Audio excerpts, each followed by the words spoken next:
K-series wheel loaders were launched by the Science and Technology branch of the XCMG through years of untiring improvement and innovation. The K-series wheel loaders have been designed to compete in a market dominated historically by the leading international loader manufacturers. Using advanced and scientific power matching and optimized structure configuration, the K-series wheel loaders are able to provide strong power, compact structures, beautiful unique shapes, and comfortable and pleasant operating environments.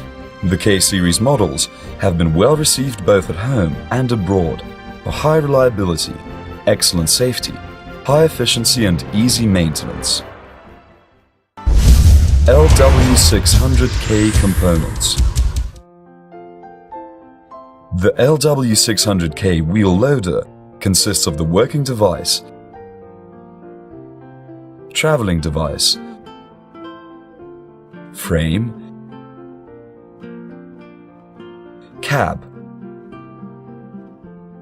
powertrain, engine hood, speed change control system, steering, working hydraulic system, electrical system,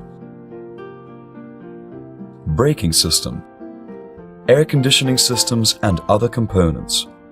The LW600K offers an articulated frame with the hinge center located at the center of the wheelbase. This unique design enables a small turning radius. As a result, the LW600K maintains excellent flexibility and easy operation in narrow spaces. The LW600K offers flow amplifier hydraulic steering, electro-hydraulic power control gearbox, adjustable dashboard, seats, hydraulic pilot control, and automatic position limiting working device. The LW600K also provides ergonomic control levers and buttons for minimum operating force, easy and flexible manipulation, and smooth and reliable action. The LW600K offers a drive axle equipped with a limited slip differential and low-pressure wide-base tires, which provide good off-road performance and possibility for traveling and operation on rugged ground. The LW600K offers international supporting parts with reliable quality and luxurious, beautiful, well-sealed full-view cab. Various working tools, such as side-dumping hoppers and high unloading operation mechanisms, are optional to achieve a multi-purpose machine. Now we take the LW600K as an example to introduce the loader operation maintenance.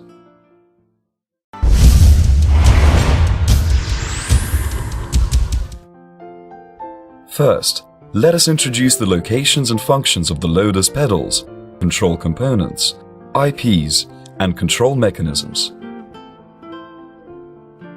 Transmission gear shift control lever, steering wheel, horn button, instrument panel, combination switch, key switch, instrument box adjusting handle, brake pedal, engine throttle pedal, sprayer, fire extinguisher, control box, operation mechanism control lever, pilot handle, power cutoff selector button, handbrake button, air conditioning button, rocker switch, radio, fan switch, backrest angle adjustment. Starting the engine. Don't start the engine before shifting the gear shifting control lever to the neutral position and then turning the ignition switch to the on position. Check and make sure that all parts are correct and then turn the ignition switch to start the engine. After starting the engine, release the ignition switch immediately. Let the engine idle for 5 to 10 minutes. Pay close attention to the IP display. If the IP display is correct and there is no brake pressure alarm, release the handbrake and be ready to travel. Special reminder, Do not try to start the engine for more than 5 to 10 seconds. If it is necessary to restart the engine, wait more than 30 seconds, then try again. If you cannot start the engine after 3 successive tries, start troubleshooting to ascertain the cause before attempting to start the engine. After starting the engine and before engaging the drivetrain, do the following. Check whether various switches, control levers, lamps, horns, and wipers work properly. Check all systems for leakage. Check whether there is any abnormal sound coming from the engine. Check whether the brake is reliable. Traveling. Move the boom up to enable the boom lower pin to be 400 mm away from the ground. Incline the bucket for traveling. Depress the brake pedal and turn the handbrake switch clockwise to release the parking brake. And then release the brake pedal. Shift the gear change lever to first gear and push it forward. Slowly press the accelerator pedal for motion. Gear change. Forward reverse shifting. Shift the gear change control lever to the desired gear to achieve a speed change. Push the gear change control lever forward or pull it backward for forward reverse shifting. Perform gear shifting in order. No skip shifting operation is permitted. Gear applicable scope. Gear 1 and Gear 2 are suitable for slope climbing, operation, and rugged ground. Gear 3 and Gear 4 are applicable for flat ground and high-speed traveling. Special reminder: when changing gear, don't open the throttle to avoid serious impact on the drivetrain. Don't shift from forward to reverse and vice versa at high speeds because it is very dangerous. When traveling, you do not need to park nor step on the brake pedal to shift gears. When changing from a low speed to a high speed, release the throttle and manipulate the gear change control lever, and then depress the accelerator pedal. However, when changing from a high speed to a low speed, release the throttle and decelerate slowly, and then shift gears. Steering. When traveling, turn the steering wheel to the desired direction to change the direction of the machine. Special reminder: in order to improve the driver's comfort and maximize the power component's service life, be sure to slow down when turning. High-speed turning maneuvers are very dangerous and can endanger your safety.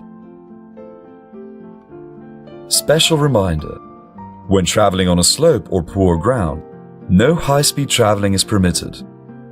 Select a proper gear prior to downgrade. Do not perform gear shifting in the process of downgrade. Use the engine as a brake. Don't set the gearbox to neutral gear.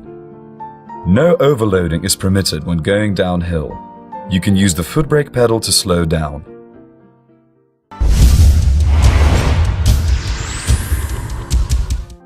Manipulate the control lever of the pilot valve, push it forward to drop the boom, and move it forward further to allow the boom to be in a floating state. And at this location, the pilot valve is in the locking state due to the electromagnet positioning until the pilot valve has been pulled back to its neutral position. Pull the control lever off the pilot valve backward to raise the boom, and at this location, the pilot valve is in the locking state due to the electromagnet positioning until the bucket has been lifted up to its limited height. And then, the electromagnetic coil of the bucket limiting device is de-energized to enable the pilot valve to return to its neutral position. Turn the control lever of the pilot valve to left to tilt the bucket backward, and at this location, the pilot valve is in the locking state due to the electromagnet positioning until the pilot valve has been pulled back in its neutral position. However, turn the control lever of the pilot valve to right to tilt the bucket forward. Use the automatic leveling and lifting limiting system of the bucket to achieve automatic leveling when the bucket is at any position, as well as the automatic stop when the bucket rises to the limited top position. When the induction rod is close to or leaving the inductance proximity switch, The induction signal of the proximity switch will control the pilot solenoid to achieve automatic leveling and lifting limiting function of the bucket at the high position. Use of air conditioning. The LW600K is equipped with a dual-use air conditioning for heating and cooling. The air conditioning system mainly consists of the evaporator, pipeline system, wiring harness, fresh air box, condenser and condenser fan, compressor, drive belt, liquid storage tank and other components. Use of AC. Start the engine and turn on the power supply switch to allow the evaporator to run at low speed. Turn the AC switch to the appropriate position to start the compressor, allowing the AC to begin to cool. Regulate the airflow switch and adjust the air opening direction. Open or close the fresh air opening as required. Use of heating. Open the engine hood and open the valve on the heating pipeline from the engine to the AC. Start the engine and let it run for about 10 minutes until the water temperature rises. And then turn on the power supply switch to regulate the airflow switch and adjust the air opening direction. Special reminder: in summer, close the water heating valve for refrigerating. However, in winter, turn off the refrigerating temperature control switch for heating. Warning label. 1. On the bucket, don't walk under the operation mechanism. 2. At the hinged position, danger of squeezing. Parking. Release the accelerator pedal and depress the brake pedal. Shift the gear change control lever to the neutral position after stable parking. Press the handbrake switch to allow the parking brake to engage the parking braking. Manipulate the control lever of the operation mechanism to enable the bucket to contact with the level ground. Special reminder: when parking the vehicle on level ground, there should be no risk of falling rocks, landslide or flooding. If it is necessary to temporarily park the vehicle on slope, use wedges under the wheels to prevent the vehicle from moving. Steps to stop the engine. Do not shut off the engine immediately after parking. Wait for the engine to idle for about 5 minutes for full cooling.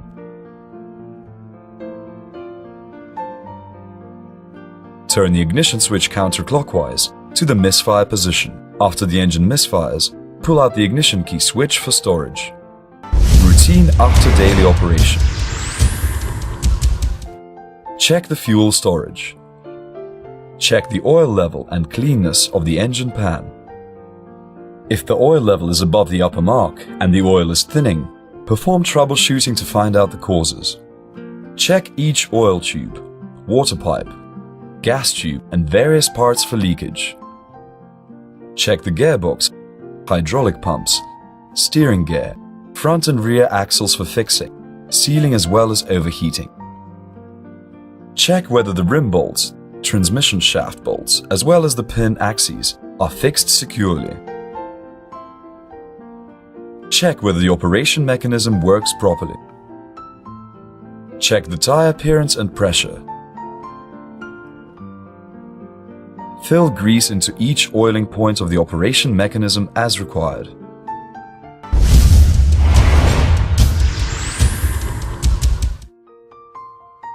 Oil drain intervals. Change the oil following the intervals specified in the lubricating figure or according to the oil quality. Inspection and change of hydraulic oil and tank. Oil products. Use the Mobile 10W engineering hydraulic oil to fill the hydraulic oil tanks of the products equipped with a full hydraulic wet braking axle.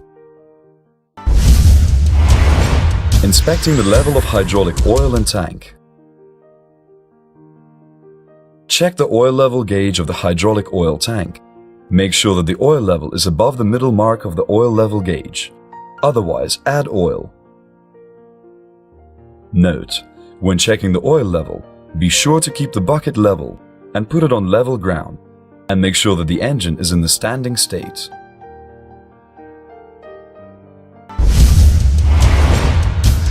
changing the hydraulic oil in the tank. Lift the bottom to its top position and then shut off the engine. Manually tilt the bucket down and drop the boom so as to drain the oil in the tank fully and completely. Unscrew the drain plug at the bottom of the oil tank to drain the dirty oil. Clean the oil tank filler and the oil suction port filter and the oil return port filter. Replace the damaged filter. Add new oil from the filler up to the level specified by the oil gauge. Don't remove the oil filler filter to add the oil into the tank directly. After adding new oil, allow the engine to run at a low RPM and control the operation mechanism to act several times so as to exhaust the air inside the system. At this moment, the oil level can drop slightly. Therefore, check whether the oil level is correct again. If necessary, replenish the oil. Inspection and change of fuel in the fuel tank. Fuel quality. Fuel in the tank, 0 or -10 light diesel. However, -35 light diesel for cold regions.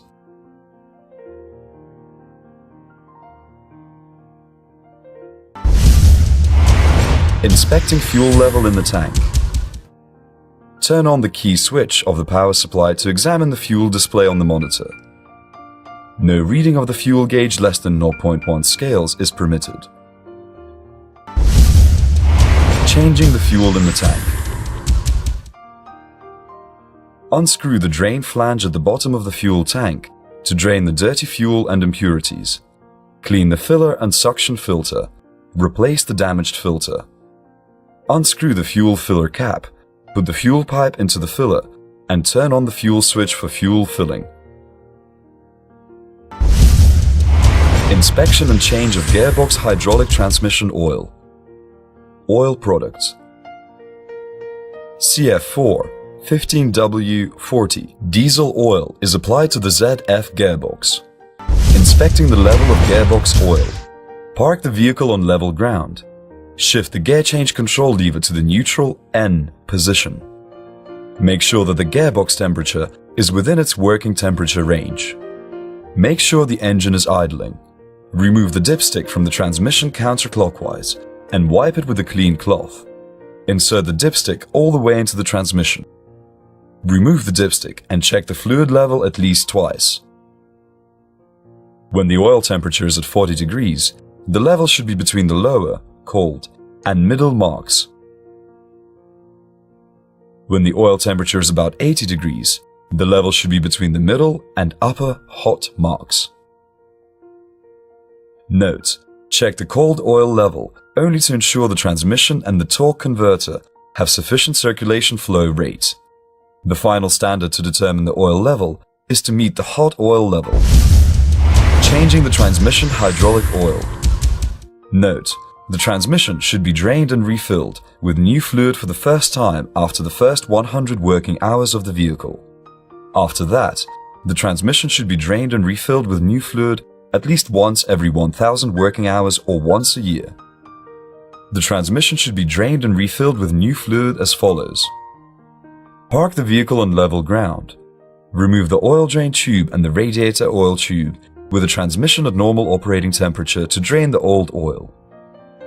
Note: drain the transmission, torque converter and radiator. Tighten the connector securely after oil drainage. Open the filler cap to refill with the specified oil. Start the engine and let the engine idle. Shift the transmission control lever to the neutral N position. Make sure that the parking brake is engaged. Operate each gear once. Recheck the oil level again. If necessary, add fluid. Note: be sure to use clean transmission oil and filters. In any case, be sure to be consistent with the mark on the dipstick. Replacing the oil filter. Note: be sure to replace the oil filter every time the oil is changed. Don't use any damaged filter. Inspection and changing the drive axle gear oil. Oil products. Titan LS90 gear oil should be used to fill the wet drive axle. Inspecting the drive axle gear oil level. Turn the hub drain ports to the horizontal position and unscrew the filling plug on the axle housing. The oil level should be up to the plug port position, otherwise add fluid. Changing the drive axle gear oil. Turn the hub drain port to the bottom position. Drain the old lubricating oil from the drain plug of the main drive axle and the hub drain plugs. Unscrew the hub filling plugs and the filling plug of the main drive axle and add new fluid until the fluid comes out from the filling port for the main drive axle and the view port for the hub. Then replace the plugs securely. Engine oil. Oil products. CF4 15W/40 diesel oil. CH4 15W/40 diesel engine oil for Cummins engine. However, CH4 5W/30 diesel oil is suitable for cold areas. Inspecting engine oil level. Pull out the dipstick and wipe the end of the dipstick with a clean cloth. Insert the dipstick all the way back in its tube. Then pull out the dipstick and check the fluid level. If the oil level is between the upper and lower marks on the dipstick, the level is correct.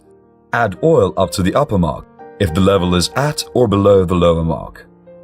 Special reminder: check the engine oil level before operation or after shutting off the engine for about 15 minutes. Check the oil for pollution or impurities. If the oil is severely polluted, change the oil. Changing the engine oil. Remove the drain plug on the engine pan to drain the oil. Replace the drain plug and then add new oil into the oil filler to bring the level to the upper mark on the dipstick. Let the engine run for several minutes at low RPM. Turn off the engine and let it sit for several minutes. Then check the oil level. Add oil up to the upper mark if the level is at or below the lower mark.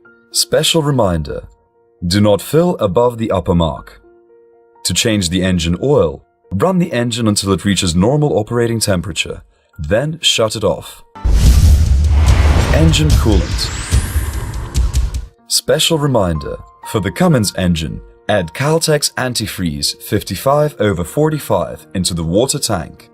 However, for other products, add Cialis -45 antifreeze into the water tank.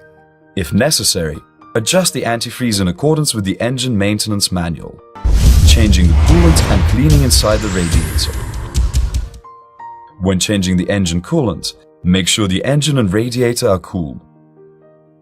Remove the radiator cap and then loosen the drain plug on the bottom of the radiator. Completely drain the coolant, then replace the drain plug.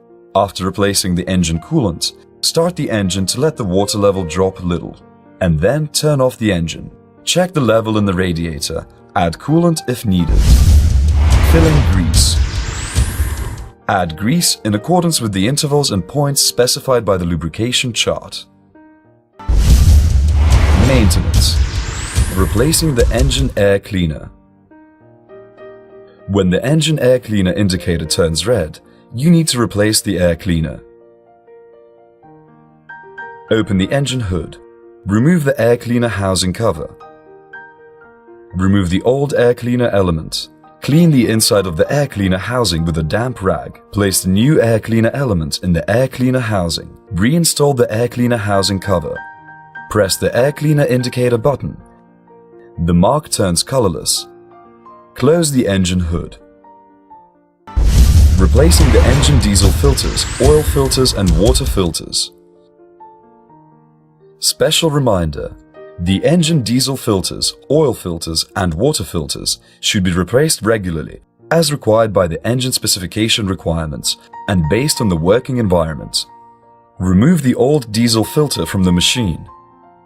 Pour clean diesel into the new filter. Install the new diesel filter.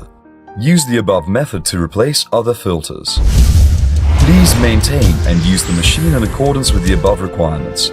And please feel free to contact us at the Service and Complaint Hotline 400 828-9777. Thank you for your selection of a XCMG wheel loader. We are always ready to offer our excellent service with high efficiency.